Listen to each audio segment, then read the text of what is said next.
pessoal está por aqui, ensaiando. Muitas vezes para isso aí mesmo, para cantar uma música. Mas para o Senhor e para as coisas saírem bem, boas, é dessa maneira. É dedicação, é empenho, mas é para o Senhor. Eu queria que você abrisse a sua Bíblia, Marcos capítulo 6, a partir do verso 14. Hoje é a nossa ceia, a ceia do Senhor, como foi dito, a última do ano. E hoje nós temos batismo também. E agora de manhã tem um amado irmão, o Lucas. Cadê o Lucas? Fique em pé, Lucas. Queria aplaudir o Senhor pela vida do Lucas. Glória a Deus. Pode sentar. Daqui a pouco nós vamos ter batismo também. E se há alguém hoje aqui que não passou pelas águas do batismo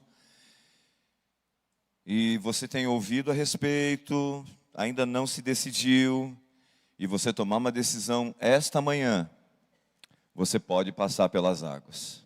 Amém? Mas você vai ouvir primeiro, mais uma vez, a palavra de Deus, que nos diz assim, a partir do verso 14.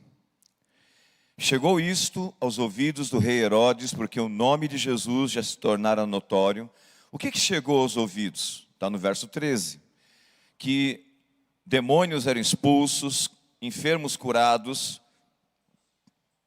E aqui os discípulos de Jesus pregando, curando, libertando.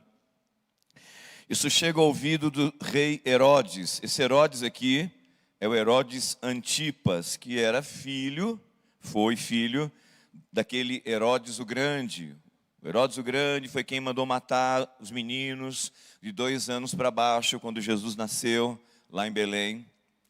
E então o pessoal dizia, verso 14, João Batista ressuscitou dentre os mortos, e por isso nele operam forças miraculosas.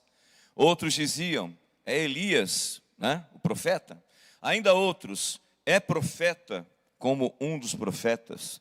Herodes, porém, ouvindo isto, disse, é João, a quem eu mandei decapitar, que ressurgiu. Porque o mesmo Herodes, por causa de Herodias, mulher de seu irmão Filipe, porquanto Herodes se casara com ela, quer dizer, Herodes tomou a esposa, a cunhada, a esposa do próprio irmão, se casou com ela. E Herodes então mandou prender a João e atá-lo no cárcere, pois João lhe dizia, não te é lícito possuir a mulher do teu irmão. E Herodias o odiava, querendo matá-lo, e não podia, porque Herodes temia João, sabendo que era homem justo e santo, e o tinha em segurança, e quando o ouvia, ficava perplexo, escutando-o de boa mente.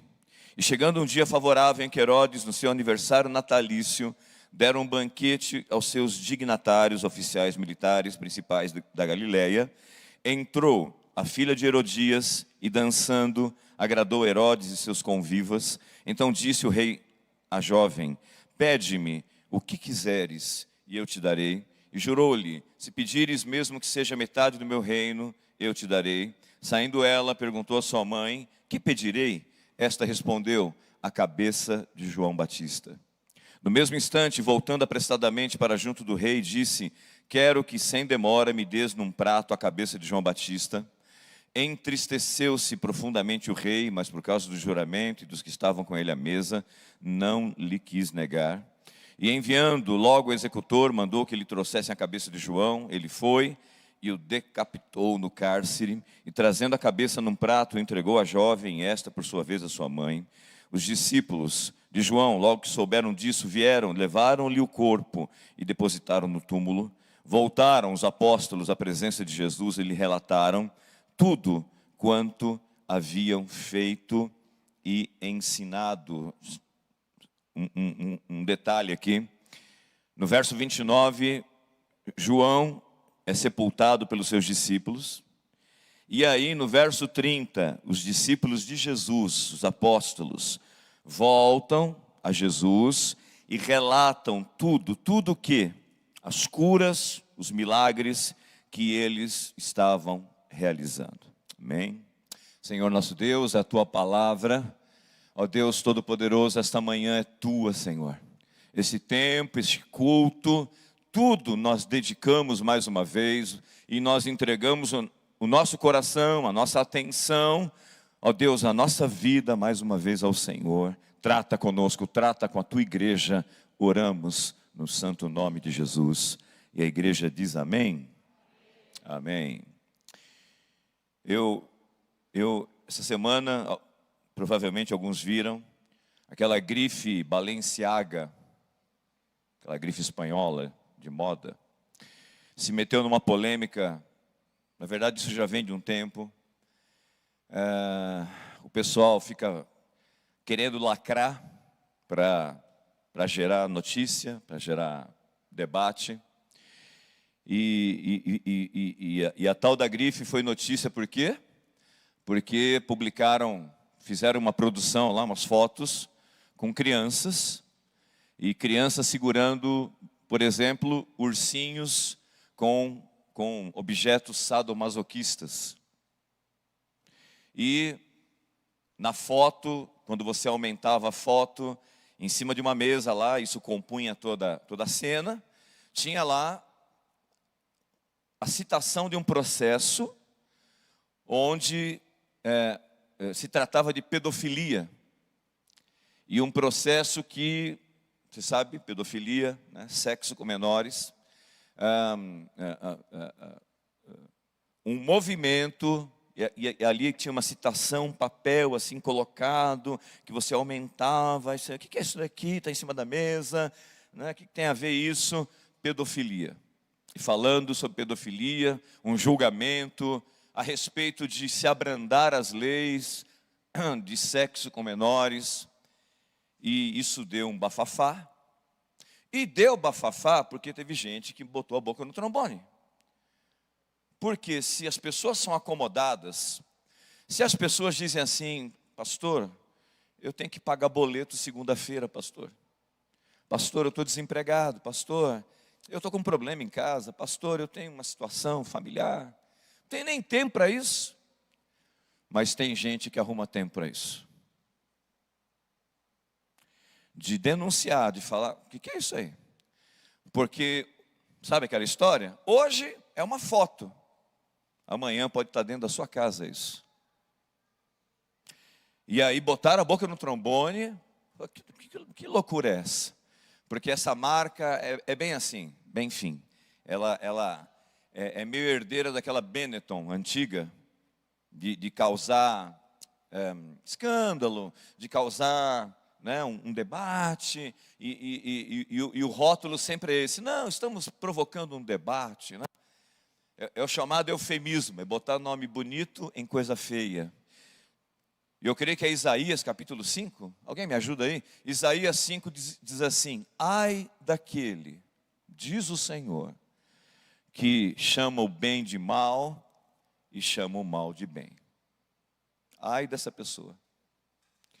Porque o que vai acontecendo, e aí procuraram se retratar, mas foi uma retratação meio protocolar, e aí, não, esse negócio foi muito só protocolar, espera aí um pouquinho. E tem gente indo para cima disso, gente que tem família como você e eu, gente que paga boleto como você e eu, mas gente que não se conforma com essas coisas. E quando nós falamos da igreja, quando a gente fala de cristãos, quem é de Jesus aqui? Discípulo do Senhor, aleluia.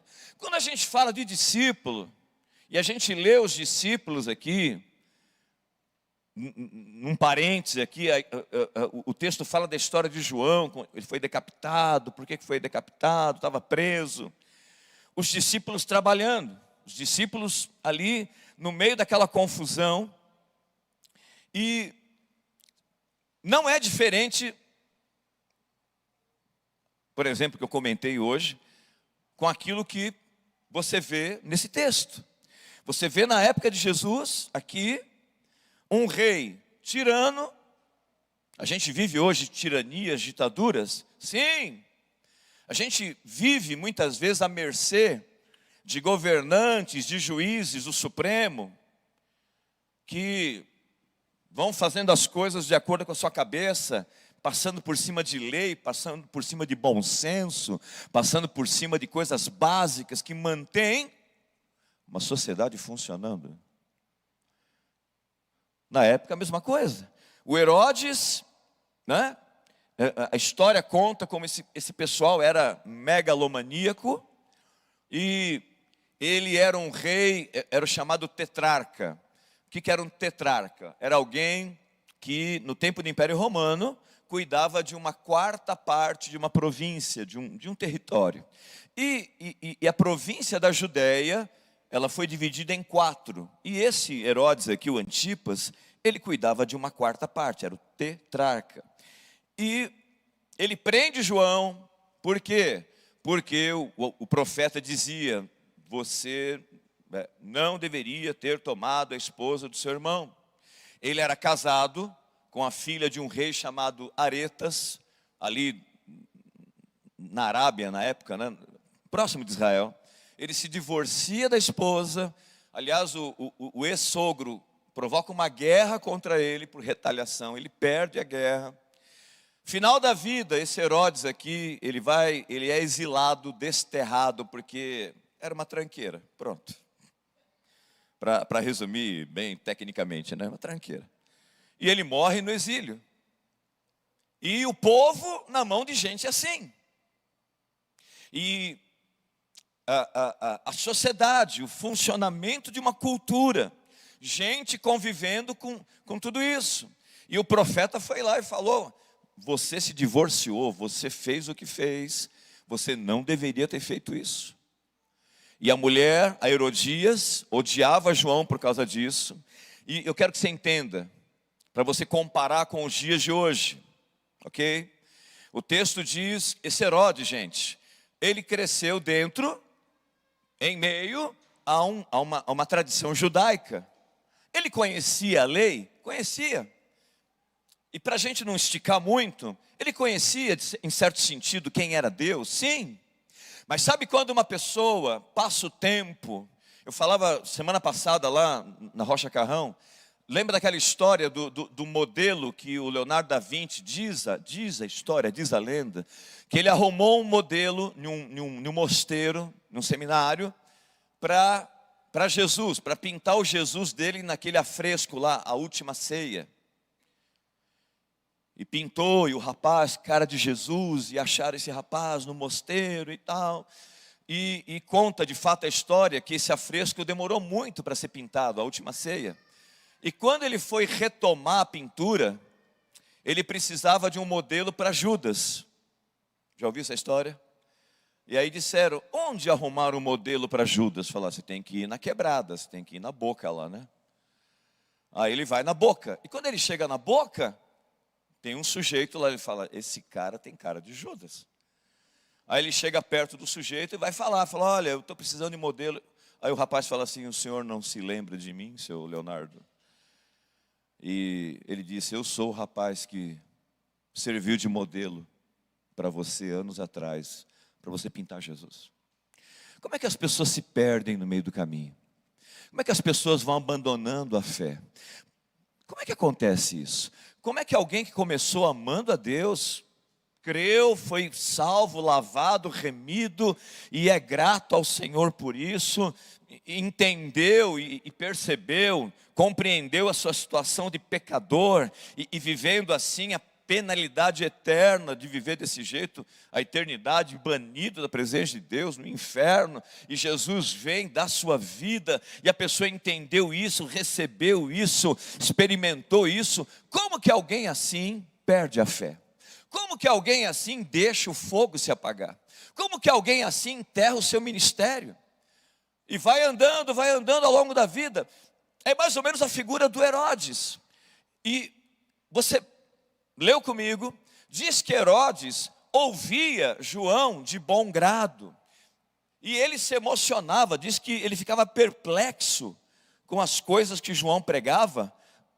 Verso 20, escutando de boa mente. E quando ele fez a promessa absurda, né? Esse povo é desse jeito mesmo, se sente o Deus na terra, te dou metade do reino. E aí a menina lá com a mãe fala, não, me dá a cabeça de João. Diz que ele se entristece. Sabe gente que se entristece quando ouve uma pregação? Sabe gente que se emociona quando um coral canta, um louvor canta, Deus está no lugar? A pessoa chora, a pessoa se emociona, a pessoa, vamos dizer assim, sente a palavra, mas não muda. Não muda. O Herodes continuou sendo Herodes, perplexo, como diz o texto, com a pregação de João, emocionado, se entristeceu demais, porque ele, né, prometeu uma coisa e tinha que cumprir agora por causa dos convidados. E a gente olha para isso e a gente vê a nossa época. A gente vê a nossa época. O tipo de fé que muita gente vive. O tipo de cristianismo que muita gente vive. É emocional e não tem problema nenhum com a emoção. O problema é quando é somente emoção. Só se emociona, mas não muda. É tocada, mas não toma uma decisão na vida. E sabe o que acontece? Acontece o que aconteceu com Herodes. Ouve e experimenta e recebe. E a pergunta é essa: no meio disso, no meio dessa sociedade que relativizou tudo, é uma sociedade que não é de agora que a gente vive, não tem verdade objetiva, não tem. Quando eu falo verdade objetiva, são os absolutos que sustentam uma sociedade, sustentam uma cultura, sustentam uma civilização. A coisa ser civilizada tem absolutos, tem regras, tem leis, tem verdades que são verdades para todo mundo. Hoje, como é que a gente vive? Cada um faz a sua verdade, cada um faz o seu Jesus. Tem um monte de Jesus por aí, um monte. E é interessante você prestar atenção no texto. Quando o texto diz que Herodes fala assim, que ele ouve falar da fama de Jesus, fala, é João a quem eu cortei a cabeça. Você sabe o que significa isso? É alguém culpado. O Herodes, ele se sente culpado pelo que fez. E sabe quando alguém se sente culpado, se sente devedor, se sente, né, tô em falta. E parece que a notícia que chega, que tem um profeta fazendo milagres, de imediato ele fala assim, é João. E por que ele fala isso? É como se, sabe, aquela atitude de falar assim, o mal que eu fiz não foi tão ruim assim. João voltou, não foi tão ruim o que eu fiz. É como se ele estivesse torcendo para ser assim, né? Ai, que bom que seria. Ai, que bom, quem sabe, é João. Então, o que eu fiz não foi tão terrível, não foi tão ruim.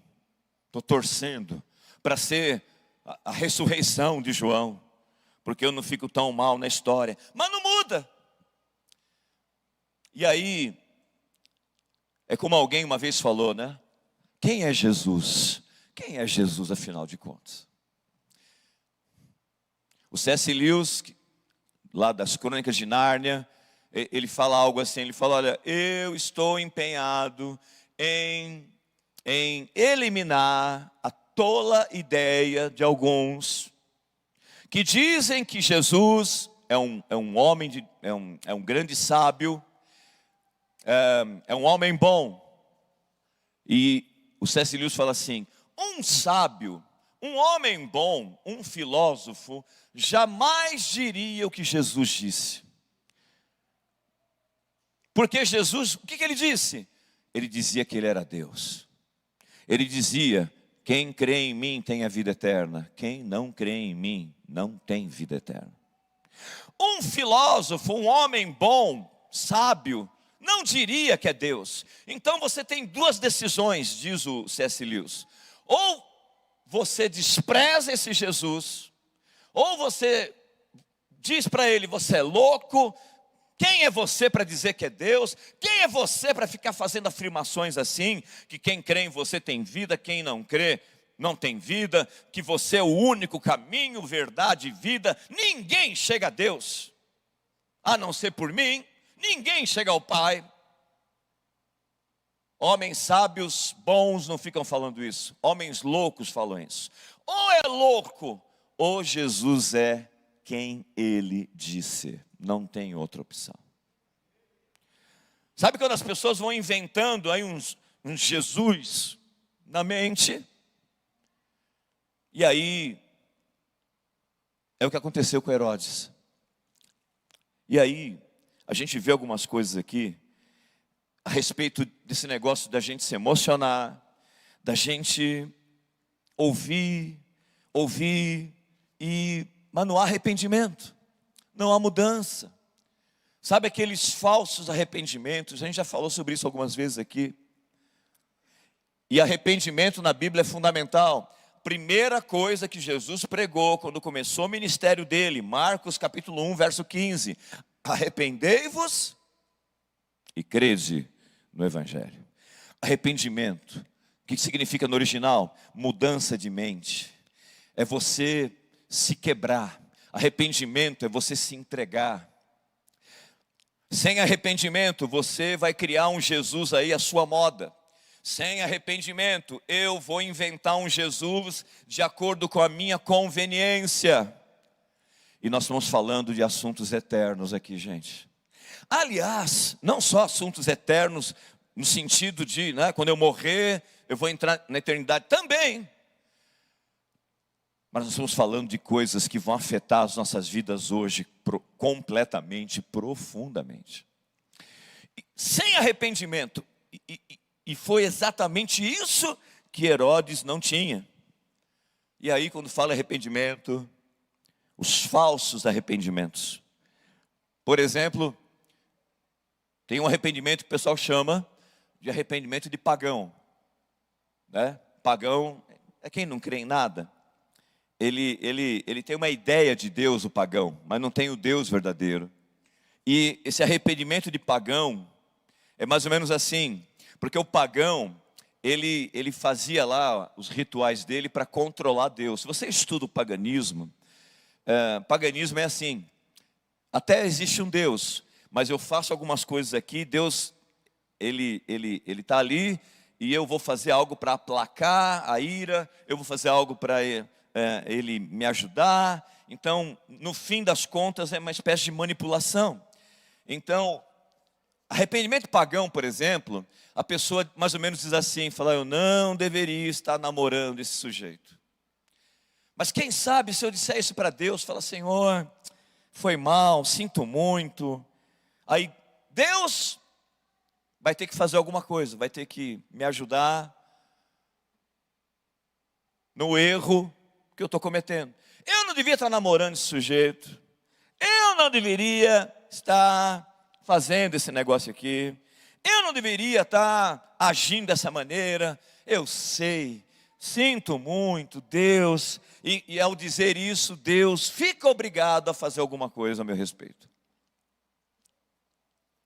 Isso é arrependimento pagão. Arrependimento do mundo, sabe qual é? O arrependimento do mundo é aquele que as pessoas falam assim: olha, eu não creio, eu não sou de Jesus, mas olha, eu ajudo aqui, eu ajudo ali. Como se a Bíblia não dissesse que salvação não vem por obras.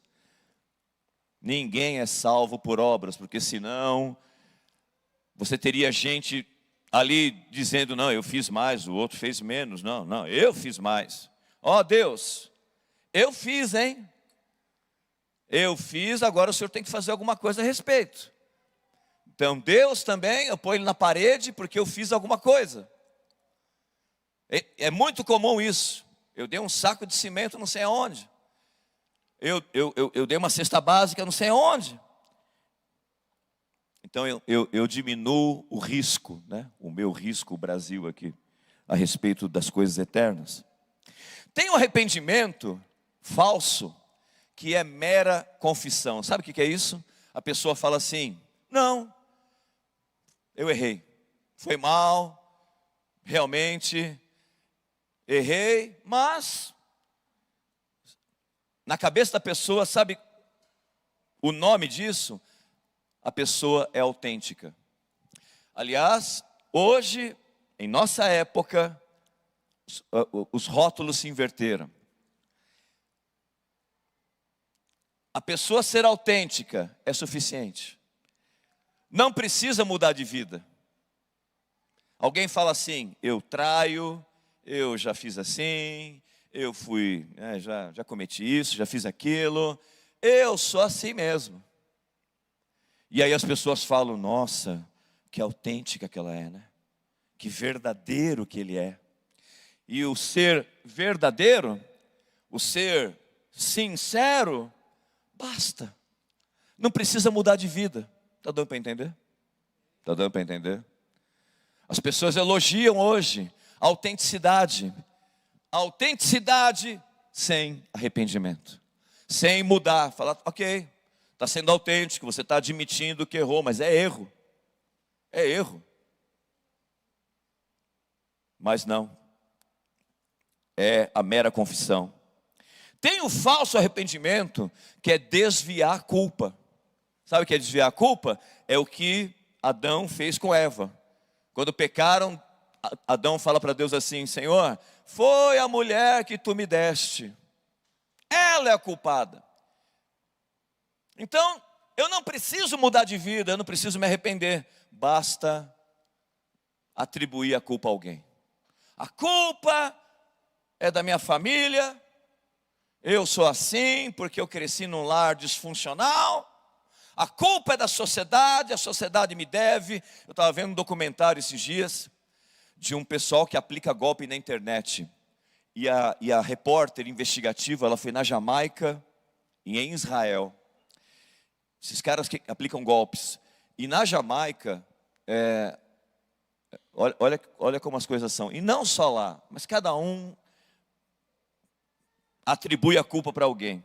Ela perguntou: você não se sente mal? E a pessoa com uma balaclava, né? Aquela touca, óculos escuros, assim, a voz distorcida. A repórter perguntou: você não se sente mal? Porque os golpes, a maioria eram o quê? Com aposentados da Flórida, dos Estados Unidos. Gente que tem aposentadoria, gente que vive às vezes sozinha, e idosos, a maioria. E aí, perguntou: você não se sente mal? Sabe qual foi a resposta dela? Falou: não. 150, 200 anos atrás, nós fomos escravizados. Nós fomos escravizados, mais ou menos assim quis dizer: eu estou agora dando desconto contra esses brancos aí. Estou fazendo a minha justiça. Você vai muitas vezes na periferia, nem precisa ir na periferia. Tem gente que faz isso, falando: a sociedade me deve. Eu morei na periferia. Eu morei em São Mateus, e glória a Deus por São Mateus, é uma benção. Morei, família modesta, meus pais trabalharam na roça. Meu pai aprendeu a assinar nome, escrever com meu avô. Quando chegaram em São Paulo, lutando muito, aí apareço eu, né? Nasço eu. Morei aonde? São Mateus, periferia. Muita luta, muita batalha. Pergunta se meu pai e minha mãe saíram da situação que eles estavam, transferindo culpa para a sociedade. Não. Sociedade tem responsabilidade? Tem. Mas é claro que eu não vou entrar em detalhes aqui a respeito disso. O que eu estou dizendo é impressionante como as pessoas transferem a responsabilidade das coisas para os outros. Falou: ó, foi a mulher que tu me deste. E tem aquele tipo de de falso arrependimento que minimiza o erro. Sabe como minimiza? Fala, eu sou errado, mas pelo menos eu não sou um Hitler. Fala, se você se comparar a Hitler, qualquer um é bonzinho, né? Fala, estou errado, mas pelo menos eu não matei ninguém. Como se não matar ninguém, legal, maravilha, então está tudo certo, porque você não matou ninguém. Porque precisa matar alguém para causar um estrago? Não, você mata alguém com a língua, você mata alguém com o seu comportamento, a gente mata as pessoas com erros que não precisam nem de longe chegar perto de ferir alguém, literalmente. A gente fere pessoas com a boca e assim vai. E aí nós temos essa confusão. Nós temos, e pega isso para os dias de hoje, para o teu contexto de vida. Sabe, uma fé confusa? Sabe assim, a gente vai levando a vida e você olha, a internet, você olha a televisão, às vezes você olha perto de você, cada coisa, confusão. Confusão, gente mais louca que o outro, gente, cada um fazendo a sua verdade, cada um distribuindo culpas e justiças segundo o seu jeito. Confusão, confusão, confusão. E essa manhã, em o nome do Senhor Jesus, eu creio, tem gente aqui com sede genuína, sabe, com desejo no coração de falar, eu não quero viver no meio disso. Amém. Eu não quero esse tipo de fé. Eu não quero esse negócio de trancos e barrancos, de barrigada. Eu não quero na minha vida. E se isso começou a entrar, se eu comecei a inventar um Deus ao meu gosto, a minha imagem e semelhança, eu quebro isso na minha vida essa manhã. Se eu me perdi no meio do caminho, cheguei hoje, essa manhã, 4 de dezembro, nessa igreja. Um dia eu conheci a fé, um dia eu conheci o amor de Deus, um dia eu recebi essa palavra na minha vida, fui liberto, fui chamado, o amor, o primeiro amor invadiu meu coração. Eu quero isso de volta. Talvez eu fui machucado, talvez a irmã foi machucada, talvez alguém fez isso, talvez alguém não fez aquilo, mas essa manhã eu vou parar de distribuir culpa para cá e para lá. Eu vou parar de minimizar o erro. Eu vou parar de colocar nome bonito em coisa feia. Eu vou parar de falso arrependimento, de meramente dizer, não, eu estou errado. Mais do que isso, Senhor, eu quero libertação na minha vida. Eu quero voltar ao primeiro amor. Eu não quero ser um Herodes aqui. Eu não quero ser o povo dizendo, não, é Elias, não. Esse Jesus aí é um dos profetas. Não, é o João Batista. Cada um inventando uma religião, cada um inventando um Deus conforme a sua conveniência. Diz o Espírito Santo essa manhã para essa igreja. Diz o Senhor nessa manhã. Se volte para o Senhor da palavra. Se volte para a palavra do Senhor. Se quebrante nessa manhã. Irmãos, existe aqui uma batalha no coração de várias pessoas. A sua caminhada aí, você chegou do jeito que você chegou aqui essa manhã. Qual foi a última vez que você chorou na presença de Deus? Qual foi a última vez que você falou em línguas? Qual foi a última vez que você se quebrou, como já outras vezes, lá atrás, você se quebrou diante de Deus? Qual foi a última vez que você olhou e já não veio, você olhou para alguém, olhou para uma igreja, olhou para uma situação e já não veio um julgamento assim, falar, eu já passei coisa suficiente. É como se sempre tivesse algo por trás, sempre Sempre tem um segundo motivo, sempre tem alguma coisa embutida, escondida, e a gente armado, a gente com a guarda erguida.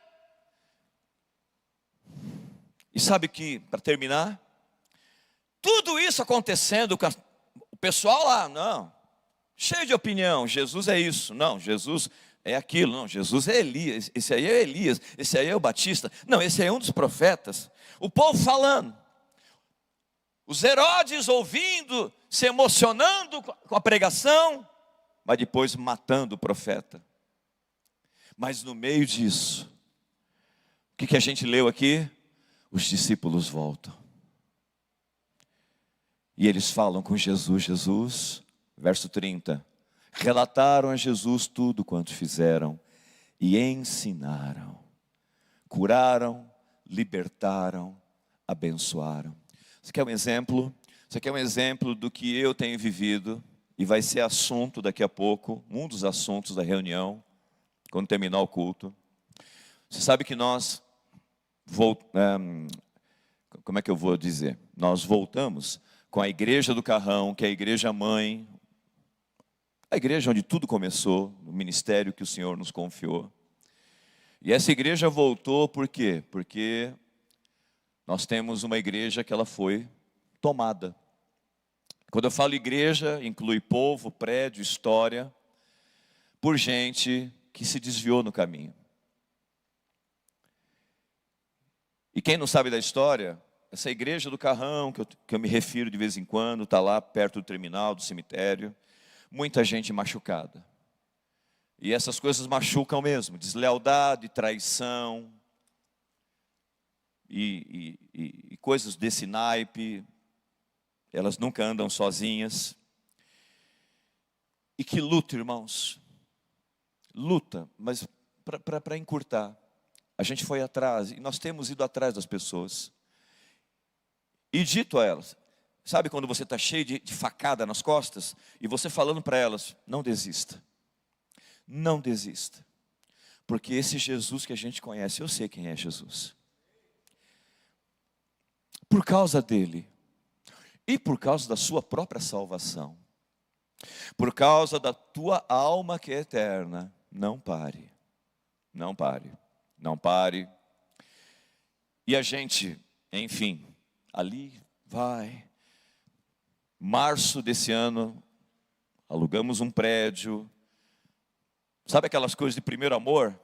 Vamos pintar essa parede aqui, traz uma torta para comer, porque a gente está trabalhando, lavando o chão, pintando, consertando, pendura uma coisa, limpa outra, arruma outra, e vamos, e começa os cultos, e a gente ali, estamos lá, e esses dias, notícias assim maravilhosas, como a gente lê aqui, um pouquinho atrás, uma moça, uma irmã com uma doença genética, dores nas articulações, pé, mão, joelho, e ela já tem seus 60 e poucos anos e convivendo com dores muitos anos. O Espírito de Deus num culto como esse revelou alguém com um problema genético, e ela sentada ali no fundo, é aquela figura, problema nenhum sentar no fundo, tá? Tem cadeira para isso, né? Mas sabe aquela ideia de alguém no fundo, que está no fundo, está meio de longe assim, né? Vamos ver esse negócio aqui, né? Ela, num culto, no fundo, o Espírito Santo tocou nela. Foi curada completamente. Uma doença genética desapareceu. Esses dias, uma irmã também, parecido, dores por todo o corpo, chegou, onde? No culto. Uma porta aberta. Tem um povo lá, sustentando aquele lugar, lutando, um toca, o outro ensina a criança, o outro é o diácono que está sempre cuidando de tudo, o outro é da intercessão, tem lá a menina do som, tem boleto para pagar também, tem família, tem marido, tem a outra que mexe na mídia, Também tem marido, tem isso, tem aquilo, tá lutando pela vida, mas está ali. Aí chega uma irmã, chega uma mulher, dores no corpo, dores insuportáveis, terrível. Fala, vamos orar. Ela encontrou uma porta aberta. Foi curada completamente. O pessoal saiu para entregar lanche na rua, levar comida e levar uma palavra. E quem está indo lá? Está indo um casal que foi alcançado na rua. A moça com um problema sério na coluna, ela anda com um carrinho assim. E a gente está orando por ela. E ela já tem falado que tem sentido melhora. Ela tem que andar com o carrinho, senão ela cai. Ela não tem firmeza na coluna. E o rapaz, tantos anos vivendo uma vida difícil e complicada, foi alcançado na rua. Um povo que foi lá na rua levar um alimento. Louvado seja o nome do Senhor. A pergunta é essa nessa manhã: quem é você? Você é da turma lá do Herodes?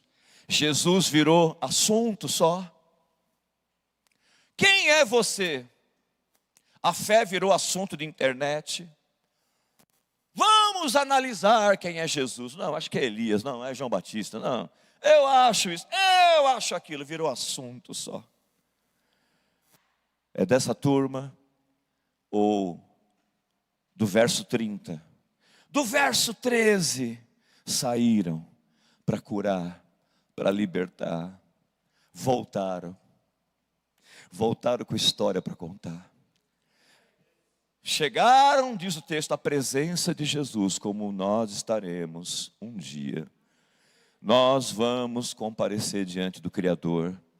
E o que você tem para oferecer a Ele? O que eu tenho para apresentar diante de Jesus quando chegar o dia que eu comparecer diante dEle? Onde estão os talentos que eu lhe dei? Onde está o chamado que eu lhe confiei? Onde estão as pessoas que eu lhe confiei? Onde estão aquelas crianças que você tem um chamado para ensinar lá no infantil? As pessoas da rua, você que tem um chamado social? As pessoas da internet, você que entende de internet, manja de mídia, onde estão? Os discípulos, diz o texto, chegaram a Jesus, verso 30, olha o que diz aí. Voltaram, os apóstolos, sabe que apóstolo no grego? Enviados. Quem um dia foi enviado aqui pelo Senhor? Foi? Foi?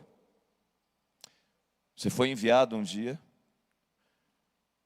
Você tem consciência que um dia você foi chamado, chamada pelo Senhor? Você da internet, você sabe disso? Que o Senhor te chamou um dia e te enviou. Voltam os enviados à presença de Jesus e lhe relatam tudo quanto fizeram e ensinaram. E olha o detalhe, o texto diz: primeiro eles relatam o que eles fizeram. Depois o texto diz: ensinaram. Jesus é mais do que assunto. Amém? A igreja diz amém? Jesus é mais do que assunto de internet ou assunto de conversa. Jesus é para ser servido. Jesus é para ser amado. Jesus é para ser atendido. O chamado em nossa vida. Eu quero orar. Eu quero orar. Nós vamos cear, queria chamar o diaconato aqui. Se por acaso, no meio do caminho, como você chegou aqui hoje? Jesus está nesse lugar. Jesus está aqui. Se renda a Ele novamente. Diga para Ele: Jesus, eis-me aqui. Vamos orar? Feche seus olhos. Você vai receber o pão, vai receber o suco. Não coma, não beba ainda. Analise, pois, o homem a si mesmo. E depois, diz a palavra, coma do pão e beba do cálice.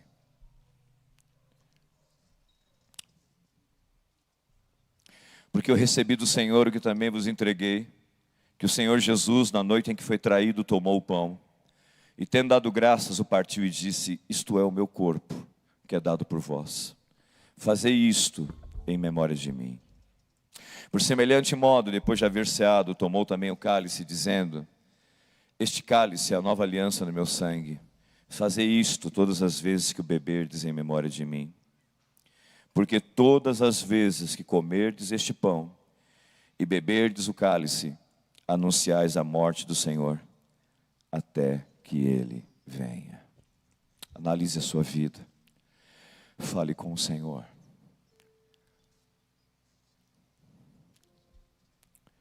Se quebrante. Nós vamos nos quebrantar nessa manhã. Nós precisamos nos quebrantar. A fé ser renovada. O Jesus da Bíblia ser renovado dentro de nós. E o falso Jesus, a falsa fé, o falso cristianismo, desaparece da minha vida.